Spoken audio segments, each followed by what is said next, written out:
we got echoes. Comparison to most painful ends. I feel like the most painful ends probably when you set on fire. Cause most people, saying they can't feel anything. They can't get scarred. They don't feel no pain. They can't get scarred. So I say the fire one. Cause fire, it's like you can feel the pain, but you get bit by like a shark or something, you probably not gonna feel it until you look at your hand or whatever they bit, and you're gonna start panicking. But you're not gonna feel it though. That's what I noticed about pain. You can't feel it unless you look at it. If that makes sense. Timothy Treadwell watched his torn-off arm while the enraged grizzly. A long intro for me, dang. Screams of his girlfriend, Amy Huguenard, echoed in his head. Both became victims of a merciless predator, devouring them alive. Slow death is the scariest thing imaginable, but on the pain scale, crafted from scientific studies, being eaten alive only rates 100 points. Meanwhile, the most horrifying death is estimated at 140. Stick around until the end to find out what hits that maximum mark. But I warn you, viewer discretion is advised. On October 11, 2012, workers at a seafood processing plant in Santa Fe Springs sounded the alarm. Their colleague, 62-year-old Jose Molina, had vanished suddenly. After nearly 90 minutes of searching, the boiler operator suggested opening the last loaded oven. Inside, they cooked and sterilized tuna at high temperatures. Workers had to wait half an hour for the oven to cool down. All this time, their only thought was, I hope Jose isn't in there. Unfortunately, he was indeed there. When the workers opened the door, they were horrified to find him inside. As it turned out, Molina was loading pallets of canned tuna into the oven when he noticed a malfunction. Without warning anyone, he stepped into the oven to adjust the chain inside. Meanwhile, another worker, not seeing Jose in place, assumed he had already left. So he closed and turned on the oven. It was loaded with nearly 5,500 kilograms of canned tuna, which began to cook at a temperature of 132 degrees Celsius. Trapped, Jose likely suffered severe skin burns, and then the high temperature began to affect his muscles and organs. Eventually, the poor man was boiled alive. Looking at the pain scale, where, for example, 2 points are attributed to 132 degrees? That's hot. Ain't that hot like at 400, but 132? Gunshot to the head. Oh, it says Celsius. I'm tripping. And 91 to a shark bite, while dying from being literally boiled alive hits a staggering 105 points. And unfortunately, such incidents in production happen quite often. In 2009, Vincent Smith II worked at an illegal chocolate factory, Cocoa Service. Illegal chocolate factory? They have those? Illegal chocolate factory? Not Charlie? I guess it was Charlie doesn't work there. The 29-year-old worker was dumping giant chunks of chocolate over the edge of a vat. RIP all these people. Nearly I don't know why I'm making 2.5 jokes. meters deep. There, chocolate was melted and mixed. Suddenly, Vincent was struck by a mixer paddle and fell right into the hot molten mass, reaching a temperature of 120 degrees Celsius. His colleagues immediately rushed to shut down the machine. However, Vincent stayed in the chocolate for a full 10 minutes before rescuers could pull him out. Even though his body was mangled by the giant mixer, Vincent died from burns. The tragedy occurred because the platform he fell from was slippery from splattered chocolate and was directly above the vat without any barriers to protect workers from falling into the boiling mixture. Nevertheless, you don't have to be at a dangerous facility to experience excruciating pain, which on the scale goes even beyond 105 points. On November 23rd, 2018, a 911 dispatcher heard the shaky voice of a 76-year-old woman. It was Loretta Shout out to all the factory workers out there, by the way. From Polk County. No, it ain't easy. That just proves it right there. It ain't really easy. If you don't know what you're doing. And I'm here alone, and I'm not a walker. Firefighters were immediately dispatched teamwork to her house. The dispatcher told the woman to leave the building and go outside, to which she replied, Honey, yes, I wanted to. I couldn't even if I wanted. That nervous laugh at the end just breaks your heart. Loretta had recently undergone surgery and couldn't move quickly without assistance. Plus, she couldn't see anything through the smoke. Meanwhile, the fire truck slowly made its way down the rough country road where the woman lived. Loretta was freaking out, worried that nobody would save her, constantly asking if help was really on the way and if they were sure they were coming for her. Then, on the recording, you could hear Loretta start coughing and wheezing, and the sound of the crackling fire in the background getting louder. But I can't show you what the recording captured next, because then the flames engulfed the woman, who never got the help she desperately needed. She screamed wildly as she burned alive. The link to the full recording I'll leave in the description below. Loretta was dying while firefighters were just minutes away from her yard. Oh, it wasn't Phone quick call enough. cut out after 20 minutes, and rescuers arrived at the scene 14 minutes later. Yet nobody ever went inside to save her. The fire chief claimed that several firefighters attempted to enter the house, but no evidence supports his words. And the dispatcher was blamed for giving ineffective instructions. Due to the negligence of rescuers, Yeah. Look, Loretta this was I told you what to do. Stop, drop, and roll. Or somebody should have guide her through it. You see, she was panicking. died in agony because the pain from burning alive hits a staggering 108 points. You wouldn't wish such a death on anyone. Dang. He's finally gotta be What? quicker. I came across But a shout out to story all y'all though. You know, where they human too. Person They make mistakes knowingly sometimes subjected too. themselves to such suffering. I wish they gave us some more directions to calm her down or something. June 11th, 1963. Several American Or correspondents, somebody could have done something. including Malcolm Brown, gathered outside the Cambodian embassy in Saigon. The day before, journalists were informed that something important would happen there. Buddhists were deeply offended by the disrespect of their beliefs by the South Vietnamese government. So, around 350 monks and nuns gathered for another peaceful protest. Suddenly, not far from the presidential palace, a car stopped and 3 monks got out, including Quang Duc. Malcolm pointed his camera at the trio, not realizing what he would witness through the lens next. Protesters gathered around Quang, who sat on a pillow in the traditional Buddhist meditative lotus pose, while another monk started pouring gasoline over his head. Quang paid no attention and prayed, and when he finished, he struck a match. The flames instantly engulfed him, rising up in black smoke. It was a horrifying spectacle. Quang Duc's body slowly withering and shriveling, while his head blackened and charred. I can't show you the photo either, but I'll leave a link below the video. The scene was very contrasting, as everyone present there loudly cried, watching the self-immolation, while the monk himself, enduring painful suffering, didn't even flinch or make a sound. That's that meditation. He did the meditation. That's that meditation. Bro, if you deep in meditation, nothing can bother you. Like, they can set you on fire, you won't even feel it because you're so deep in the meditation.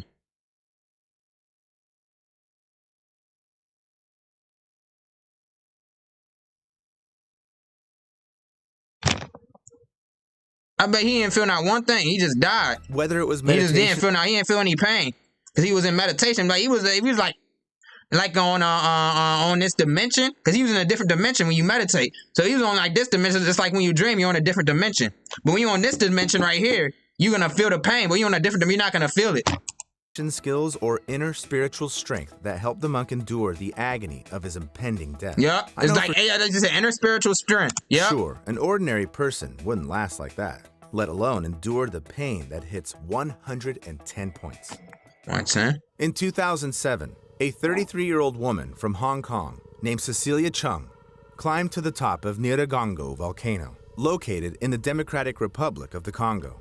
And It Hong last Kong. erupted in 2002, flooding the highly populated city of Goma with lava, causing widespread destruction.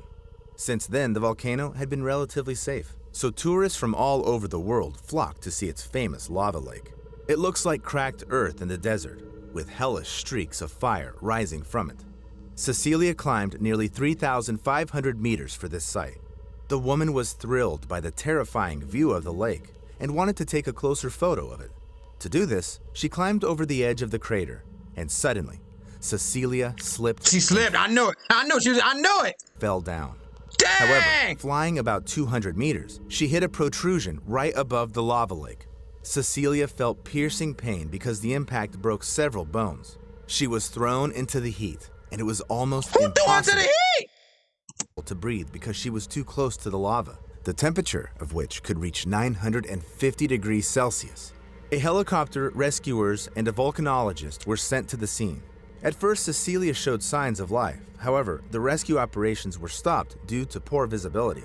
As a result, without waiting for help, she fell into the volcanic lava lake. Eyewitnesses even hoped that the woman died instantly after the impact and fell into the lava without feeling any pain. The thing is that on the pain scale, it hits a whopping 110 points. This ain't like the question Death mark. in lava, although painful, is instantaneous. That's why many people consciously chose it to end their lives. In 1933, a schoolgirl named Kyoko Matsumoto climbed Mount Mihara, located on the Japanese island of Ito Ushima, with a girl from her school. Kyoko was in love with her friend. However, in Japanese society at that time, same-sex relationships were condemned. Love with her friend. However, in Japanese society at that time, Hold on, who's moving this? school. Who's moving this Kyoko was in tricycle? love It's with not a her friend. unicycle. Unicycle only had one arm, only had one wheel. However, Who's moving this tricycle? No, there's no one in the tricycle. in Japanese society at that time, same-sex relationships were condemned.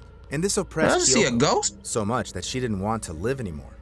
The schoolgirl threw herself into the volcano crater before her lover's eyes.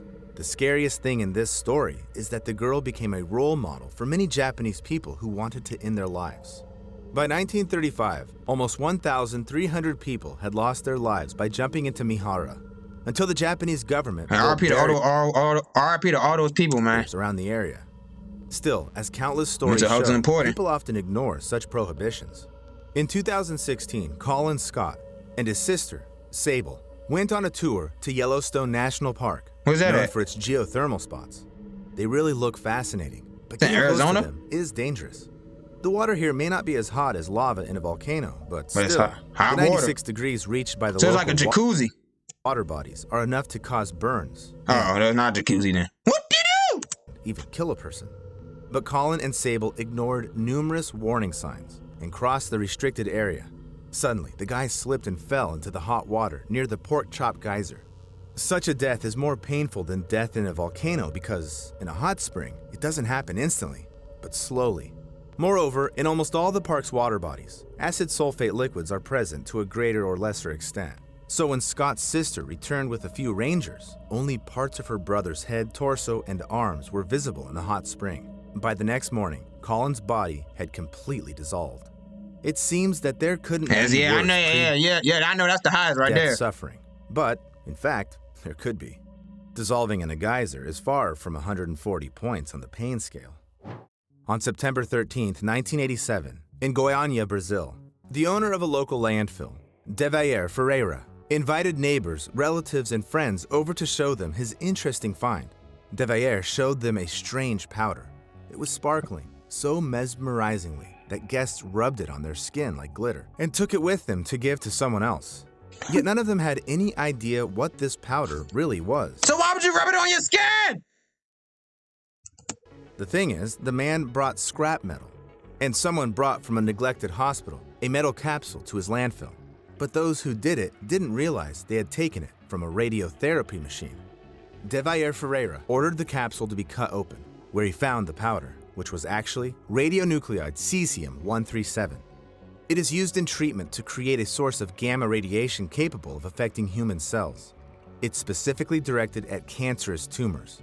But if the radiation isn't controlled, it'll also affect healthy cells. Devair, not realizing it, set off a deadly domino effect. So about 250 people came into contact with the powder. Maria Gabriela Ferreira, the wife of the landfill owner, began to suffer from hair loss and internal bleeding. One of Devair's hired workers, Israel Bautista dos Santos, developed serious respiratory and lung complications.